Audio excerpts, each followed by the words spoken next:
When I was 10, I played a late night game of flashlight tag with a bunch of neighbourhood kids. If you don't know what flashlight tag is, it's the same as tag but you play it in the dark. The person who's it gets a flashlight and they have to yell the name of the person they see with an it in order to tag them. It was really cloudy that night, and most people had their curtains drawn, so it was the perfect level of darkness for hiding in. The side of the street my house was on was skirted by the broad length of woods. That was basically the boundary for our side of the game. You could run through any yard, even go across the street and run through their yards, but you weren't allowed to hide in the woods, because it was too difficult to find anyone in there. And it was very easy to trip over tree limbs or end up with poison oak. Of course, this rule was frequently and flagrantly ignored when people got too close to being caught. They'd duck off into the brushes for a few seconds, or run behind a group of trees to evade capture. I don't remember who was it at the time, but I was hiding in a backyard 2 houses down from my house. The family that lived there had a little playhouse for their daughter, a swing set and a doghouse, but no dog. I would periodically duck into the doghouse whenever I saw the flashlight's searching beam approaching. Those of us trying to hide from the it person liked to spook each other in the dark by jumping out of nowhere and making the other scream, giving away our positions. I thought I knew where the it guy was, but I got comfortable hanging out in the swing set. Suddenly, a person with a flashlight came around the corner of the house and angled it almost directly at me. I jumped and ran for the edge of the woods. When I got there, I hovered in case they saw me and were going to yell at me for cheating. The beam of light seemed to explore the swing set where I was, then came in my direction. But there was no sense of hurry at all to it. And I wondered for a second if maybe I'd attracted the attention of the homeowner. Most people on the block knew we were playing flashlight tag, but you never can be sure that someone won't get nervous if you stay in their yard too long. So I crouched down in the grass and waited to see who it was. They shined the light right in my face, and I tried to cover it with my hand to avoid identification. The creepy thing was, they never said anything, just shined that light on me. "You got me," I exclaimed, hoping that if it was a homeowner, they'd realised I thought they were the flashlight tagger.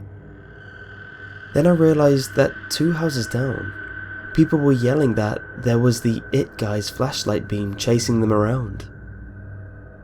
I stood up and tried to see who was shining the light on me. They stood there, not moving, not saying anything. I felt a little freaked out. "If you don't want us playing in your yard, I'll go tell them it's off limits, okay?" The person started walking towards me. I didn't feel right, so I started walking towards the edge of the yard. The person just kept shining the light on me and coming towards me. So I ran. When I looked back, the person with the flashlight was running too, and they were an adult, much bigger and much faster than me. I felt scared now, not sure why this person was chasing me. I was running towards where the other kids had been, but they were gone now. It just seemed to be me and the person with the flashlight. So I turned right and ducked into the woods. I dropped to the ground, shaking bushes and stuff to try to confuse the person, then shimmied under a ring of thick bushes and curled up. I could see the flashlight in the woods with me. Looking around, I could hear the person's footsteps breaking sticks and crunching on pine needles. I didn't know what the hell was going on, and I just wanted to get back to all the other kids.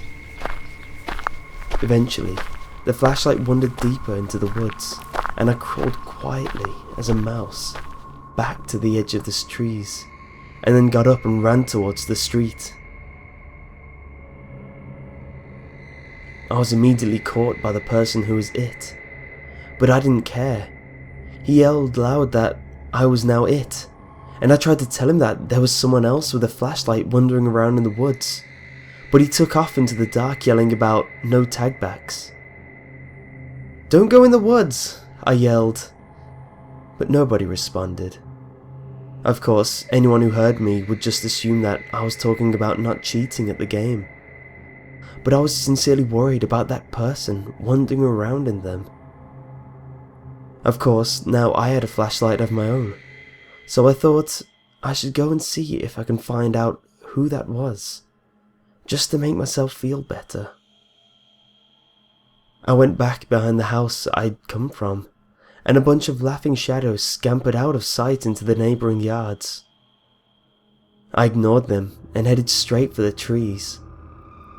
I couldn't see any other light in there, so I thought maybe he went home.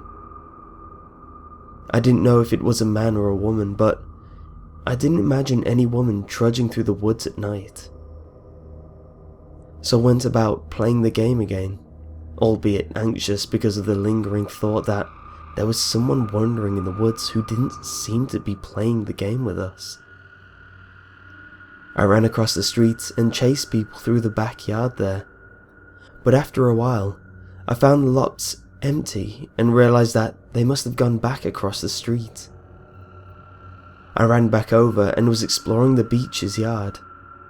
Mrs. Beach had a clothesline with a bunch of drying sheets on it, and her daughter, Charlotte, liked to hide amongst the linen to stay close at home, in case she got too scared of the dark.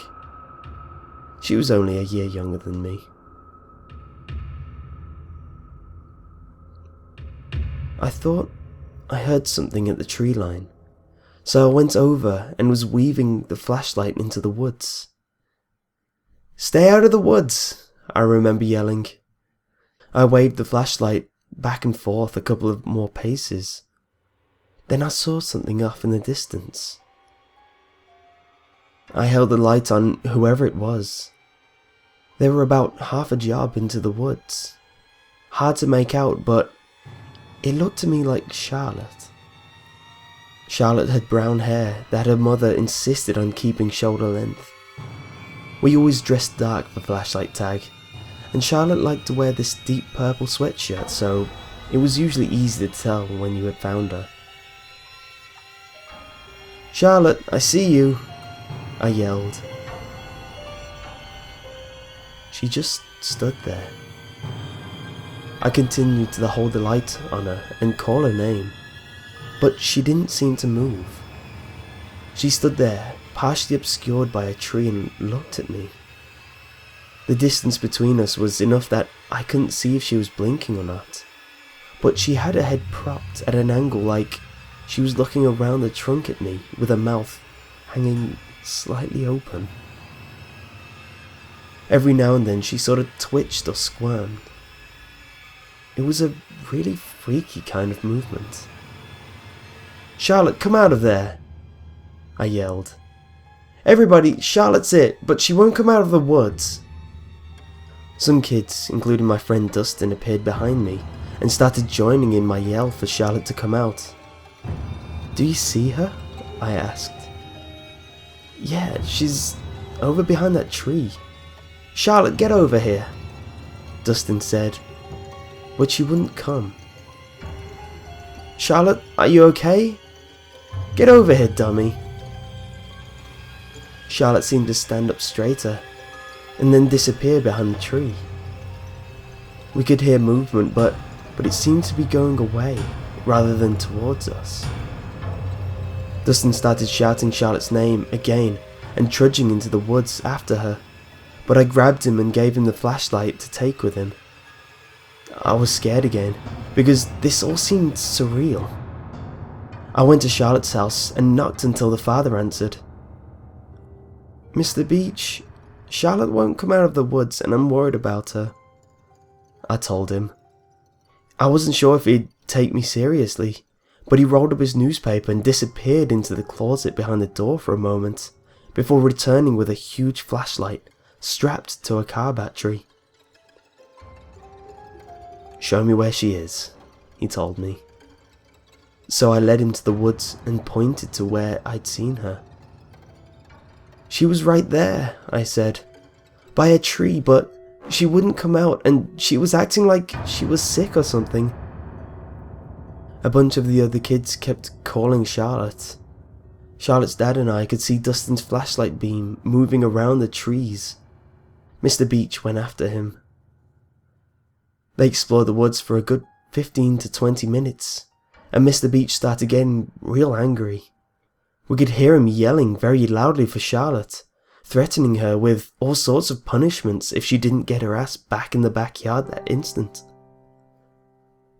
The game was over by now, and we kids just stood there, in the Beach's backyard, among the linens, and watched. Dustin came running out of the bushes with a dead flashlight. Eventually, Mr. Beach came out of the woods. "Game over, kids," he said. "Get inside. Ask your folks if they can help me, and to bring flashlights." We all ran home. My dad went out with 3 different flashlights. My mother went and turned on the lights in the back room, and opened the curtains and shades to help illuminate the backyard. I sat on the couch all upset, and she eventually came back and hugged me, and sat with me while I told her about the person with the flashlight chasing me, and how I thought maybe Charlotte had run into him. Mr. Beach had gone inside and called them to report a missing child. They brought huge lights and did a march throughout the woods, checking very thoroughly, but didn't find her. My mother told my dad what I told her. He told an officer, and I ended up giving a statement. They went to the house 3 doors down and knocked, but the folks that lived there had been asleep and didn't know who would have been in their backyard. The police asked all up and down the neighborhood, but nobody claimed to know anything. The other end of the woods came to a back road, mainly used by logging trucks. They found Charlotte 2 days later, on the other side of that logging road, down the embankment that ended at a stream, stuffed into a drain pipe. Her neck had been broken, and she was apparently stabbed multiple times afterward. My parents wouldn't tell me about it. They thought it would upset me, but Dustin told me all the details at school the next day.